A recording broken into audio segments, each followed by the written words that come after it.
صفحہ نمبر 233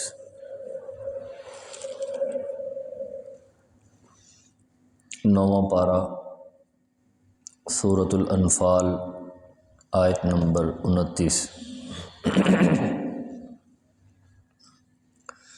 نحمده ونصلي ونسلم على رسوله الكريم أما بعد فأعوذ بالله من الشيطان الرجيم بسم الله الرحمن الرحيم يا أيها الذين آمنوا إن تتقوا الله يجعل لكم فرقانا ويكفر عنكم سيئاتكم ويغفر لكم والله ذو الفضل العظيم وَإِذْ يَمْكُرُ بِكَ الَّذِينَ كَفَرُوا لِيُثْبِتُوكَ أَوْ يَقْتُلُوكَ أَوْ يُخْرِجُوكَ وَيَمْكُرُونَ وَيَمْكُرُ اللَّهُ وَاللَّهُ خَيْرُ الْمَاكِرِينَ وَإِذَا تُتْلَى عَلَيْهِمْ آيَاتُنَا قَالُوا قَدْ سَمِعْنَا لَوْ نَشَاءُ لَقُلْنَا مِثْلَ هَذَا إِنْ هَذَا إِلَّا أَسَاطِيرُ الْأَوَّلِينَ وَإِذْ قَالُوا اللَّهُمَّ إِنْ كَانَ هَذَا هُوَ الْحَقَّ مِنْ عِنْدِكَ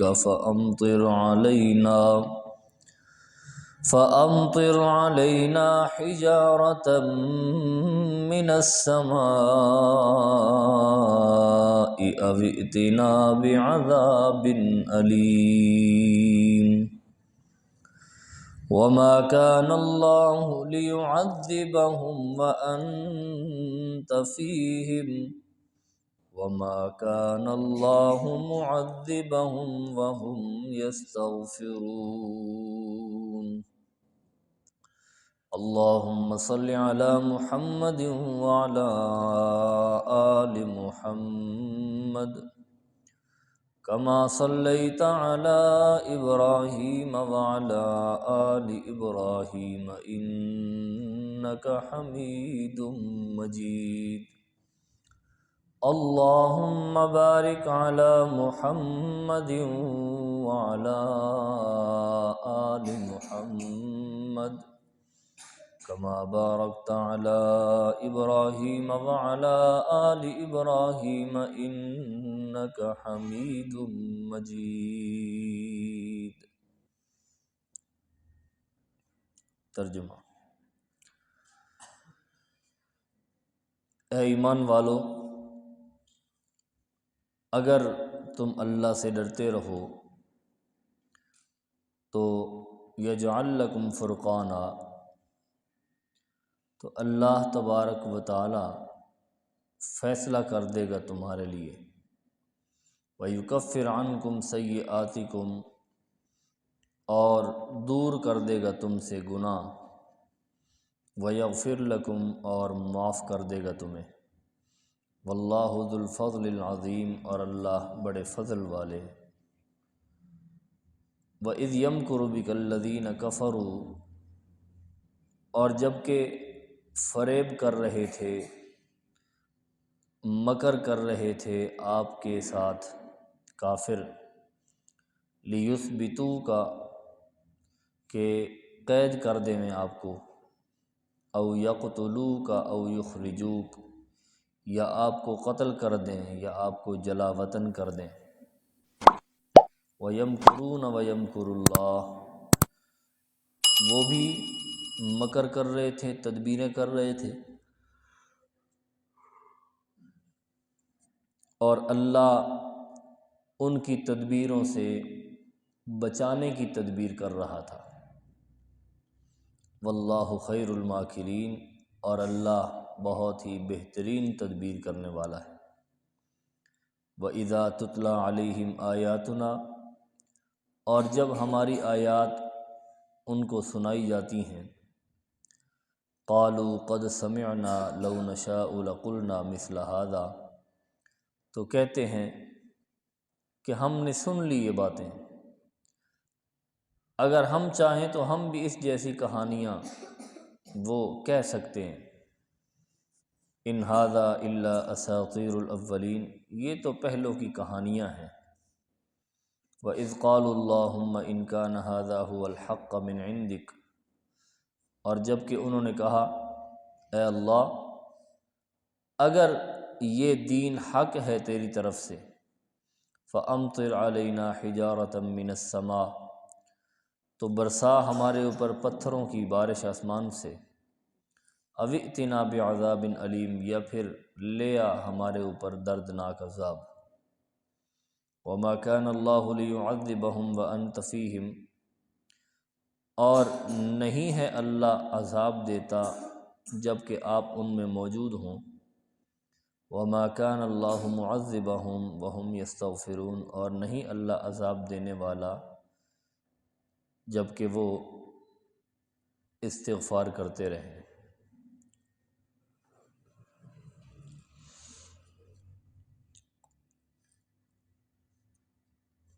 پہلے 4 قوانین جہاد بیان ہو چکے ہیں۔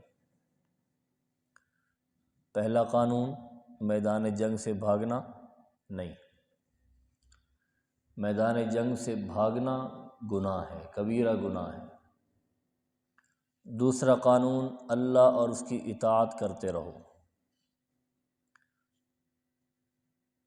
اور اللہ اور اس کے رسول کی اطاعت سے منہ مت پھیرو۔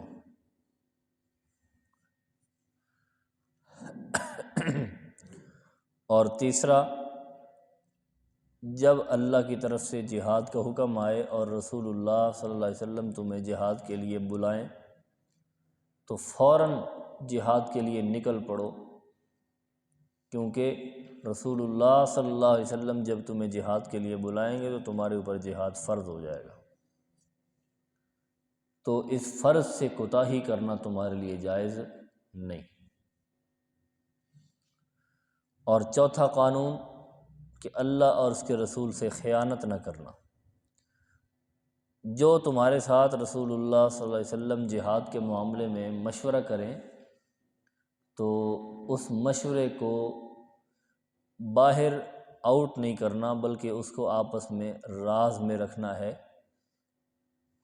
باہر کسی کو بتلانا نہیں۔ یہ 4 قوانین جہاد بیان ہو چکے ہیں۔ آج کے درس میں 5واں قانون بیان کیا جائے گا، اور اس کے بعد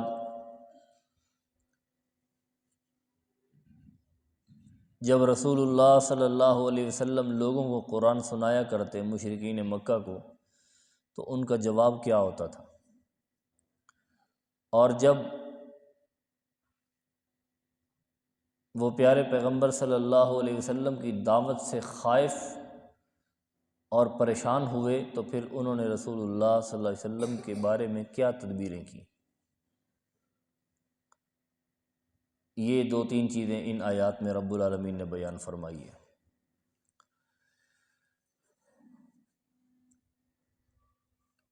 پہلے تو رب العالمین نے 5واں قانون بیان فرمایا، اے لوگو تقوی اختیار کرو۔ جب تمہارے اندر تقوی ہوگا، پرہیزگاری ہوگی، اللہ کا ڈر ہوگا، تو اللہ کی اطاعت کا جذبہ تمہاری طبیعت پر، تمہارے مزاج پر غالب رہے گا۔ پھر تم اپنی خواہشات کو نہیں بڑھاؤ گے، بلکہ اللہ کی اطاعت کا جذبہ تمہارے اندر ابھرے گا اور وہ تمہارے مزاج پر غالب ہوگا۔ اگر تمہاری نفسانی خواہشات تمہارے اوپر غالب ہونے کی کوشش کریں گی بھی صحیح، تو وہ تقوی غالب نہیں ہونے دے گا۔ اور جب تقوی انسان کے اندر غالب ہو جاتا ہے، اس بندے کی طبیعت ثانیہ بن جاتی ہے، اس کے مزاج کے اندر ہی تقوی آ جاتا ہے، اس کے بیٹھنے اٹھنے میں، چلنے پھرنے میں، بول چال میں تقوی ہی تقوی نظر آتا ہے، تو پھر اس کے لیے جہاد کرنا بھی، اپنی جان کو قربان کرنے کے لیے تیار ہو جانا بھی کوئی مشکل نہیں ہوتا۔ وہ اس اللہ کی دی ہوئی جان کو اللہ کے دین کے لیے قربان کرنے پر تیار ہو جاتا ہے۔ مال کی قربانی بھی اس کے لیے آسان ہو جاتی ہے، جہاد کے لیے مال ہی دیتا چلا جاتا ہے، اور اپنی جان کی قربانی، اپنے مال کی قربانی، اپنے وقت کی قربانی، ہر لحاظ سے وہ اپنا سب کچھ اللہ کی راہ میں قربان کر دیتا ہے۔ شرط کیا ہے؟ ان تتقوا اللہ، اللہ کا ڈر اور اللہ کا خوف اپنے دل میں پیدا کرو۔ تو جب یہ تقوی انسان میں پیدا ہو جاتا ہے تو پھر انسان جہاد کے لیے خوشی سے تیار ہوتا ہے، اور جب خوشی سے انسان اللہ کے راستے میں نکل جاتا ہے جہاد کے لیے، اللہ کے دین کی سربلندی کے لیے، تو پھر یجعل لکم فرقانا، پھر اللہ تمہیں وہ فیصلے والی چیز عطا کرتا ہے، یعنی حق اور باطل میں جو فیصلہ اللہ کی طرف سے ہے وہ فتح ہے، تو اللہ تمہیں فتح سے ہمکنار کرتا ہے، فتح سے نوازتا ہے، تمہیں پھر شکست نہیں ہو سکتی۔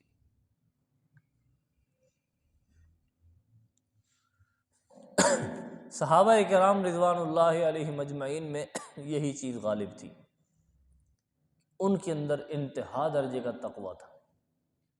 تو پھر کیا ہوا؟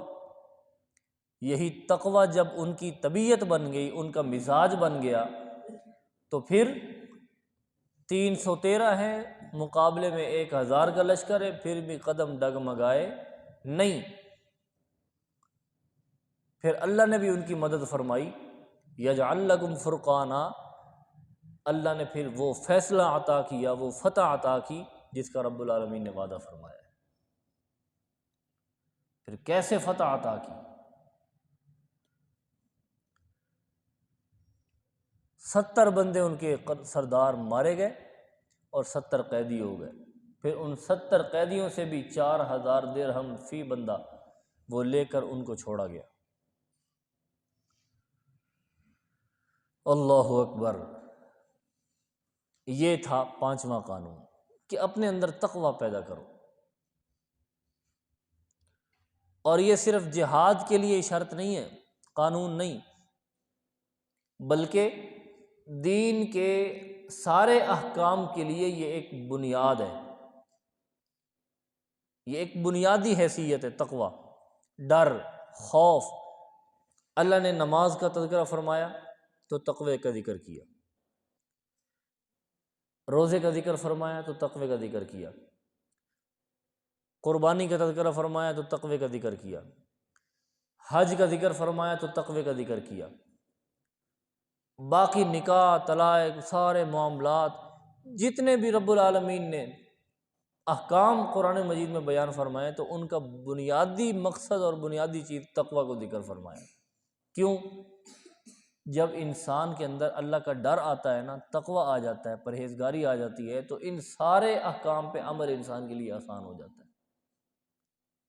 اور ان سارے احکام سے سب سے مشکل حکم وہ جہاد ہے۔ نماز بہت آسان ہے، روزہ بہت آسان ہے، زکوٰۃ بہت آسان ہے، حج بھی بڑا آسان ہے، ہاں جی، قربانی بھی بڑا آسان عمل ہے۔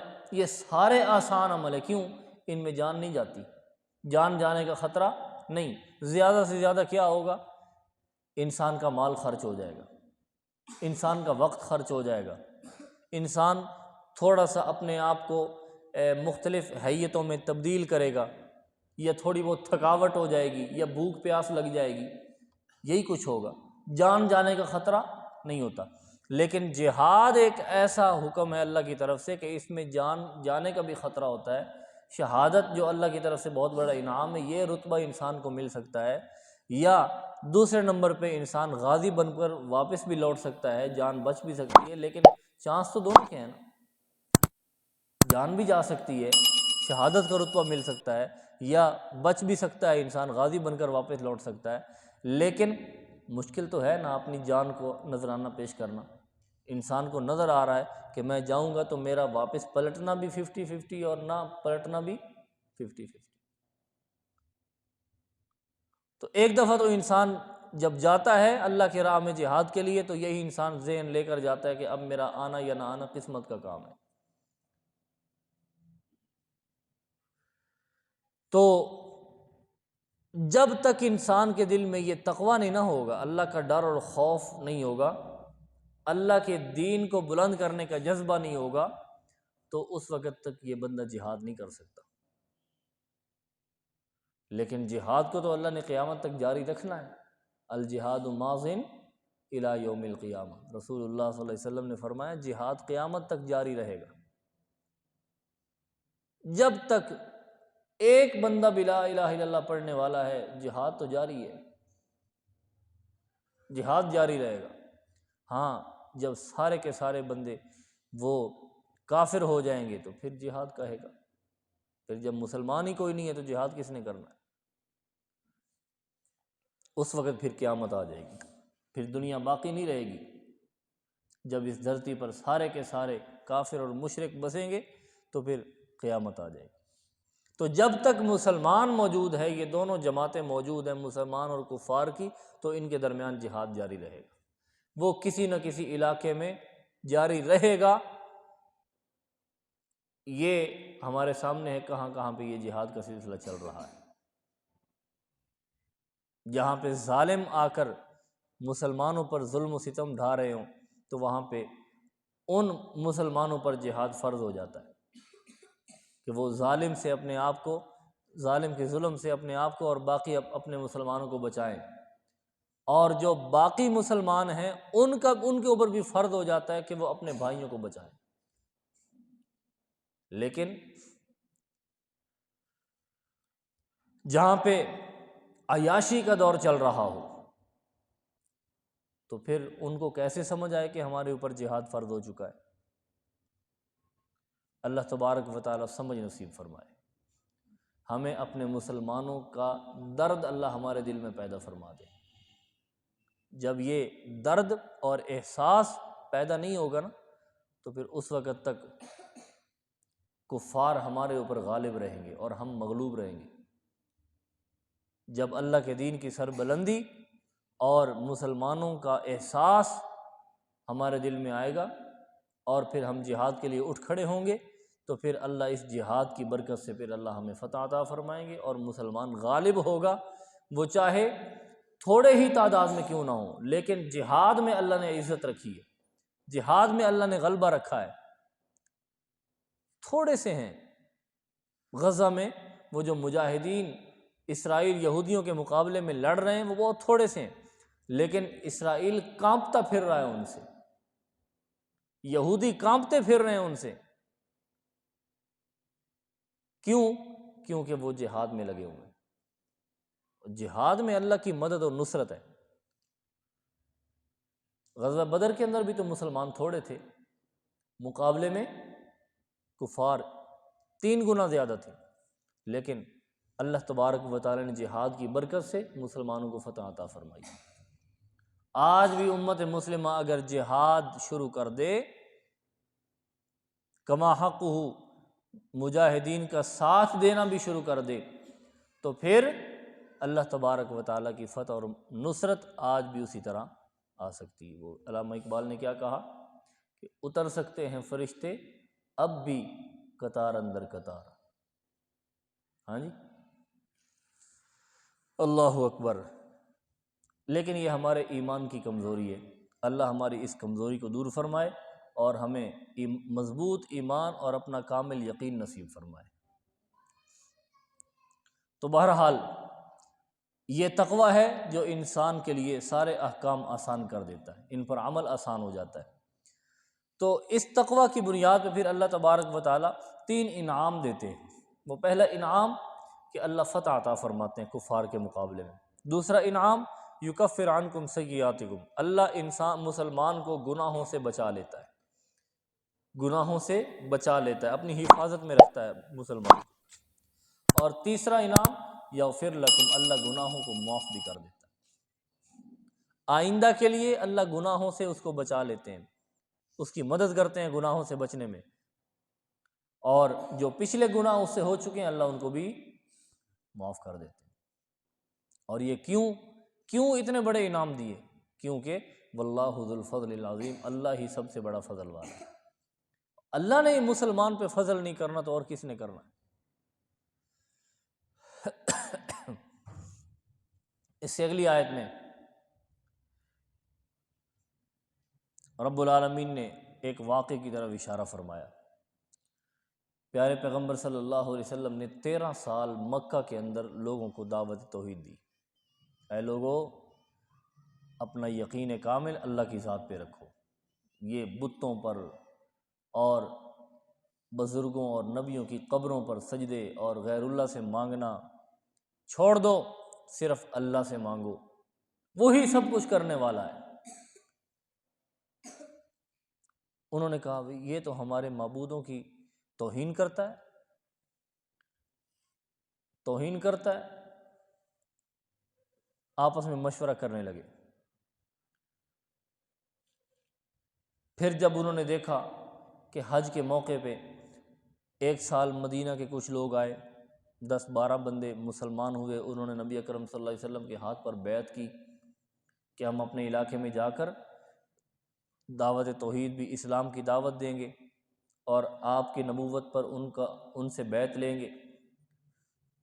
اس سے اگلے سال اس سے بھی زیادہ تعداد میں لوگ آئے اور انہوں نے بھی نبی اکرم صلی اللہ علیہ وسلم کے ہاتھ پہ بیعت کی، مسلمان ہوئے۔ اس کو بیعت عقبہ اولیٰ اور بیعت عقبہ ثانیہ کہا جاتا ہے۔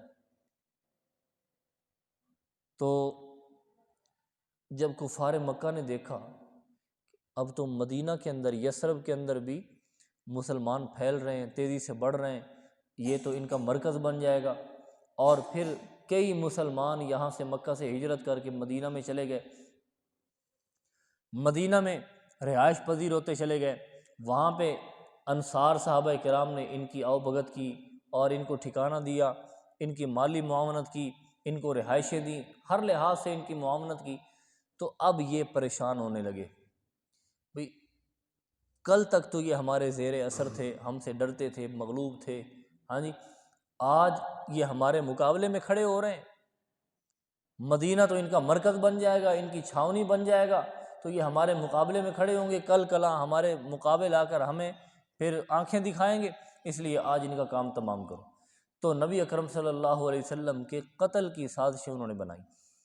دار الندوہ ایک مسجد حرام کے بالکل ساتھ ایک مکان تھا، وہاں پہ انہوں نے میٹنگ بلائی بڑے بڑے سرداروں کی۔ وہ مکان انہوں نے مشاورت کے لیے مختص کیا ہوا تھا کہ کوئی بھی بڑا مشورہ ہوگا، کوئی میٹنگ ہوگی تو ہم یہاں پہ رکھیں گے، اس کو انہوں نے دار الندوہ کا نام دیا۔ تو وہاں پہ یہ سارے جمع ہوئے۔ اب یہ جو ابلیس شیطان ہے، یہ بھی ایک نجد کے ایک شیخ اور بڑے رئیس کی شکل میں، بڑے بزرگ کی شکل میں وہاں پہ حاضر ہوا، کہنے لگا جی میں نجد سے آیا ہوں اور میں نے سنا ہے کہ آپ اس جعلی پیغمبر نعوذ باللہ محمد کے بارے میں کوئی مشورہ کر رہے ہیں، تو میں بھی اس میں شامل ہونا چاہتا ہوں، تو میں آپ کو بہت ہی مفید مشوروں سے نوازوں گا۔ انہوں نے کہا ٹھیک ہے بھئی آ جاؤ۔ اب جی ایک بندے نے مشورہ دیا، اس محمد نامی بندے کو قید میں ڈال دو، زنجیروں میں باندھ دو۔ شیطان نے کہا نہیں، زنجیروں میں نہ باندھو، اگر اس کو باندھو گے کب تک یہ بندھا رہے گا؟ ایک دن اس کے ماننے والے ایک جماعت کی شکل میں آئیں گے اور تم سے چھڑا کر لے جائیں گے اور الٹا تمہارا کام بھی تمام کر دیں گے۔ نہیں، یہ مشورہ مجھے پسند نہیں آیا۔ اچھا پھر کیا کیا جائے؟ دوسرے بندے نے مشورہ دیا بھئی اس کو جلا وطن کر دیا جائے، مکہ سے نکال دو، کسی دور علاقے میں اس کو جا کے پھینک دو۔ شیطان نے کہا نہیں، یہ مشورہ بھی مجھے پسند نہیں آیا۔ کیوں؟ یہ مجھے اس لیے پسند نہیں آیا کہ جہاں پہ بھی یہ جائے گا نا، اس کی زبان بڑی میٹھی ہے، جو بھی اس کی بات سنتا ہے اسی کا ہو جاتا ہے۔ جب یہ وہاں پہ جائے گا جہاں پہ اس کو تم چھوڑو گے تو یہ آہستہ آہستہ ان لوگوں کے اندر بھی دعوت چلائے گا، اپنی طرف لوگوں کو مائل کرے گا، وہاں پہ ایک بہت بڑا جتھا اور جماعت بنا کے تم پر حملہ کر دے گا، پھر بھی یہ تمہارے اوپر غالب آ جائے گا۔ یہ مشورہ بھی درست نہیں ہے۔ پھر کیا کیا جائے؟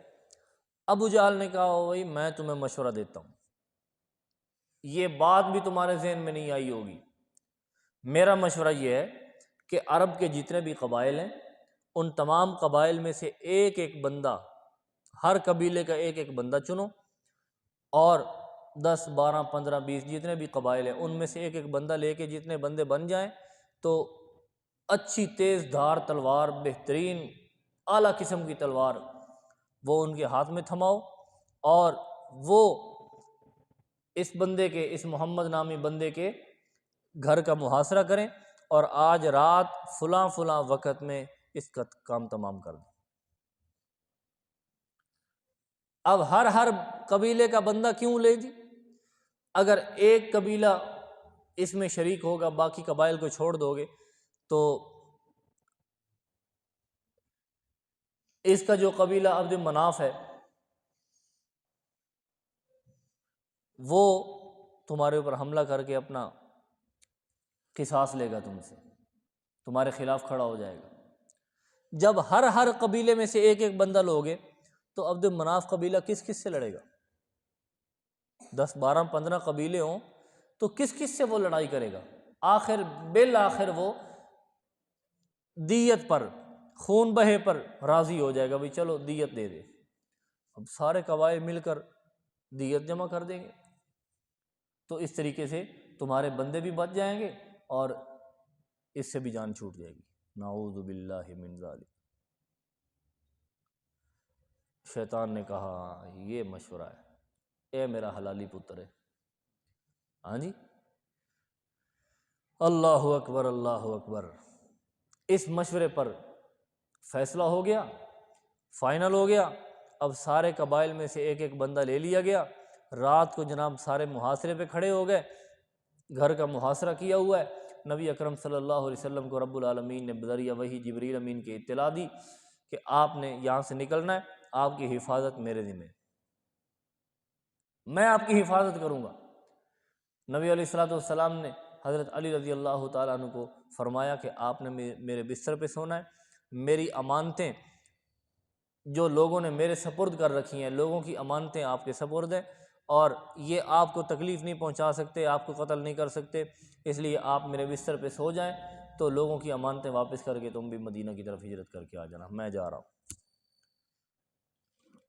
اللہ تبارک و تعالیٰ نے پیارے پیغمبر صلی اللہ علیہ وسلم کو حکم دے کر فرمایا کہ اے میرے پیغمبر، مٹی کی ایک مٹھی اٹھاؤ اور ان کی طرف پھینک دو، اور ان کے درمیان سے نکل جاؤ، چل پڑو۔ نبی علیہ الصلوۃ والسلام نے ایسا ہی کیا، مٹی اٹھائی، ان کی طرف پھینکی، اللہ نے ان کی سب کی آنکھوں میں ڈالی، سب کے سروں پر ڈال دی، سب کے منہ پر ڈال دی، وہ اپنی آنکھیں منہ سر ملتے رہ گئے، اور پیارے پیغمبر صلی اللہ علیہ وسلم درمیان سے گزر کے چلے گئے۔ یہ ہے پیارے پیغمبر صلی اللہ علیہ وسلم کا معجزہ، ہاں جی، اللہ اکبر۔ اللہ نے ایسے اپنے پیغمبر کی حفاظت فرمائی، پیارے پیغمبر کی حفاظت فرمائی۔ وَجَعَلْنَا مِن بَيْنِ أَيْدِيهِمْ سَدًّا وَمِنْ خَلْفِهِمْ سَدًّا فَأَغْشَيْنَاهُمْ فَهُمْ لَا يُبْصِرُونَ۔ یہ آیت بھی پڑھتے جا رہے ہیں اور گزرتے چلے جا رہے ہیں۔ صدیق اکبر رضی اللہ تعالیٰ عنہ کے گھر میں گئے، وہاں سے ان کو ساتھ لیا، چل پڑے، وہ غار ثور میں گئے، وہاں پہ 3 راتیں گزاریں، پھر اس کے بعد آگے چلے تو چند دن لگے، نبی علیہ السلام مدینہ پہنچ گئے۔ تو اس واقعے کی طرف اشارہ ہے، وہ جو مشورہ کرنے لگے دار الندوہ میں بیٹھ کر کہ یا تو اس کو قید کر دو، یا جلا وطن کر دو، یا قتل کر دو، وہ بھی تدبیریں کر رہے تھے، لیکن ہماری تدبیر ان پہ غالب آئی، کیونکہ ہم بہتر تدبیر کرنے والے ہیں، ہم تو طاقتور ہیں، وہ تو کمزور ہیں، ان کی تدبیریں کام نہ آئیں، تدبیر کام کس کی آئی؟ اللہ کی تدبیر۔ اللہ اکبر۔ لیکن ان کا حال کیا ہے؟ اپنا حال ان کا یہ ہے کہ جب ان کے اوپر ہماری آیتیں ان کو پڑھ کے سنائی جاتی ہیں تو اس وقت یہ کہتے ہیں او اے تے واقعات اسی پہلے بھی سنے ہوئے ہیں، یہ تو کہانیاں ہیں، ایسی کہانیاں تو ہم روز مرہ سنتے رہتے ہیں، ہم بھی ایسی کہانیاں تمہیں سنا سکتے ہیں۔ نضر بن حارث کہنے لگا او بھائی اس طرح کی کہانیاں ہمیں بھی آتی ہیں، ہم بھی سنا سکتے ہیں، یہ تو پہلوں کی کہانیاں ہیں۔ اور پھر یہ سارے جب وہ بدر میں جب نکلنے لگے، غزوہ بدر پیش آیا نا، تو اس وقت یہ نکل کر کعبے کا غلاف پکڑ کر یہ نضر بن حارث، ابو جہل اور باقی بڑے بڑے سردار یہ دعا کرنے لگے کعبے کا غلاف پکڑ کے، اے اللہ اگر یہ دین اسلام اور یہ محمد سچا ہے تو پھر ہمارے اوپر پتھر برسا یا ہمارے اوپر کوئی اور عذاب نازل کر دے، ماننا ہم نے کوئی نہیں ہے اس کا۔ ہاں جی، اللہ اکبر۔ دیکھو نا کیسا عقل پہ پردہ پڑا، کیسا عقل پہ پردہ پڑ گیا۔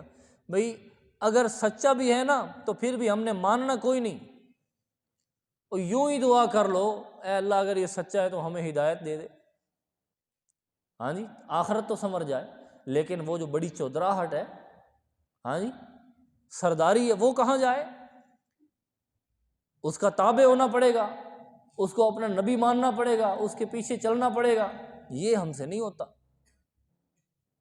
اس لیے ماننا ہم نے کوئی نہیں، ہمارے اوپر پتھروں کی بارش برسا دے، مرنا پسند ہے، پتھر کھانے پسند ہے، عذاب میں گرفتار ہونا پسند ہے، لیکن اس کی بات ہم نہیں مان سکتے۔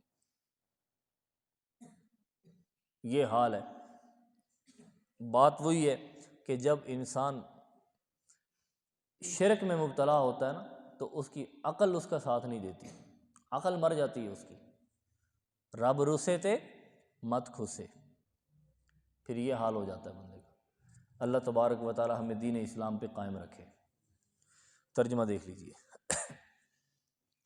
یا ایہا الذین آمنوا ان تتقوا اللہ، اے ایمان والو اللہ سے اگر ڈرتے رہو گے، یجعل لکم فرقانا، تو اللہ تمہارے لیے فیصلہ کر دے گا، تمہیں فتح عطا کرے گا، وَيُكَفِّرْ عَنْكُمْ سَيِّئَاتِكُمْ، اور تمہیں تمہارے گناہوں سے بچائے گا، وَيَغْفِرْ لَكُمْ، اور سابقہ گناہ بھی تمہارے معاف کر دے گا، وَاللَّهُ ذُو الْفَضْلِ الْعَظِيمِ، اور اللہ بہت بڑے فضل والا ہے، اللہ کا فضل بہت بڑا ہے۔ وَإِذْ يَمْكُرُ بِكَ الَّذِينَ كَفَرُوا، اور جب کہ کافر تدبیریں کر رہے تھے آپ کے بارے میں، مکر کر رہے تھے، بڑے بڑے مشورے کر رہے تھے، لِيُثْبِتُوكَ، کس لیے مشورے کر رہے تھے؟ کہ آپ کو قید کر ڈالیں، او یقتلوک، یا آپ کو قتل کر دیں، او یخرجوک، یا آپ کو وطن سے نکال دیں، وَيَمْكُرُونَ وَيَمْكُرُ اللَّهُ، وہ بھی تدبیریں کر رہے تھے اور اللہ بھی ان سے بچانے کی تدبیریں کر رہا تھا۔ واللہ خیر الماکرین، اور بہتر تدبیر کرنے والا کون؟ ہاں جی، اللہ کی ذات ہے۔ وَإِذَا تُتْلَىٰ عَلَيْهِمْ آيَاتُنَا، اور حال ان کا یہ ہے کہ جب ان پر ہماری آیات پڑھی جاتی ہیں، قَالُوا قَدْ سَمِعْنَا، تو کہتے ہیں کہ ہم نے تو یہ سنی ہوئی ہیں، لَوْ نَشَاءُ لَقُلْنَا مِثْلَ هَٰذَا، اگر ہم چاہیں تو ہم بھی اس جیسی کہانیاں کہہ لیں، سنا لیں، ان هَٰذَا إِلَّا أَسَاطِيرُ الْأَوَّلِينَ، نہیں ہے یہ مگر پہلوں کی کہانیاں، کہانیاں ہی تو ہیں، یہ کتاب جو تم ہمیں سناتے ہو یہ صرف قصے کہانی ہے اور کچھ نہیں۔ انہوں نے اس کتاب کو قصے کہانیوں کی کتاب سمجھ لیا۔ وَإِذْ قَالُوا اللَّهُمَّ إِنْ كَانَ هَٰذَا هُوَ الْحَقُّ، اور جب کہا انہوں نے اے اللہ اگر یہ دین حق ہے، یہ پیغمبر حق ہے، من عندک، تیری طرف سے ہے، فَأَمْطِرْ عَلَيْنَا حِجَارَةً مِّنَ السَّمَاءِ، تو برسا ہمارے اوپر پتھر آسمان سے، اَوْ ائْتِنَا بِعَذَابٍ أَلِيمٍ، یا لے آ ہمارے پاس دردناک عذاب، ہمیں دردناک عذاب میں مبتلا کر دے۔ وما كان اللہ لیعذبہم وانت فیہم، اور اے میرے پیارے پیغمبر، ہم نے ان کو اس لیے عذاب میں ابھی تک مبتلا نہیں کیا، مکہ میں رہتے ہوئے اس لیے ان کو عذاب نہیں دیا، وانت فیہم، کیونکہ آپ ان میں موجود تھے۔ ہاں جی، اور جب بھی کوئی پیغمبر اپنی قوم میں موجود ہوتا ہے تو ہم اس قوم کو ہلاک نہیں کرتے، عذاب نہیں دیتے۔ کیوں؟ قوم اس کا وبال بھی کہیں تمہیں نہ بنا دے، اس کا سبب تمہیں نہ بنا دے کہ اس کی وجہ سے ہمارے اوپر عذاب آ رہا ہے۔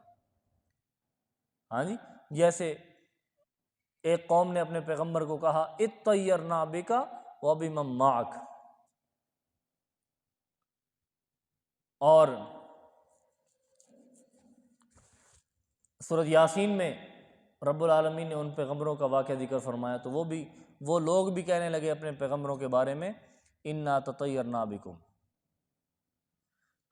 ہمارے اوپر تو تمہاری وجہ سے نحوست آ چکی ہے، ہمارے اوپر قحط سالی آئی، فلاں فلاں مسائل آئے، تمہاری وجہ سے آ چکے۔ تو پیغمبروں نے جواب دیا طائرکم، یہ تمہاری نحوست تمہاری وجہ سے ہے جو تمہارے اوپر پڑ رہی ہے، ہماری وجہ سے نہیں ہے۔ تو اس لیے ہم نے پیغمبروں کی موجودگی میں اور آپ کی موجودگی میں آپ کے مکہ والوں کے اوپر عذاب نہیں ڈالا۔ یہ پیارے پیغمبر صلی اللہ علیہ وسلم کی عزت اور ادب کا تذکرہ کیا جا رہا ہے۔ وما كان اللہ لیعذبہم، اور اللہ عذاب نہیں دیتا، وہم یستغفرون، جبکہ وہ استغفار کرتے رہے، ایمان نہ بھی لے کے آئیں لیکن وہ بیت اللہ کا طواف کرتے ہوئے اپنے رب سے معافیاں تو مانگتے تھے، تو کم از کم ان کی یہ معافیاں مانگنے کا دنیاوی طور پر تو ان کو فائدہ ہوگا کہ ہم ان کو عذاب سے بری رکھیں گے، لیکن جب انہوں نے اس سے بھی جان چھڑائی اور الٹا اپنے لیے عذاب مانگنے لگے کہ ہمارے اوپر پتھروں کی بارش برسا یا ہمیں عذاب میں مبتلا کر، تو اس وقت پھر ہم نے ان کو عذاب میں مبتلا کیا، اور غزوہ بدر کے اندر ہم نے ان کو ذلیل و خوار کر دی، ان کے اوپر عذاب ڈالا شکست والا، اور 70 مارے گئے اور 70 نے فدیہ دے کر جان چھڑائی۔ اللہ تبارک و تعالی ہمیں دین اسلام پہ استقامت عطا فرمائے۔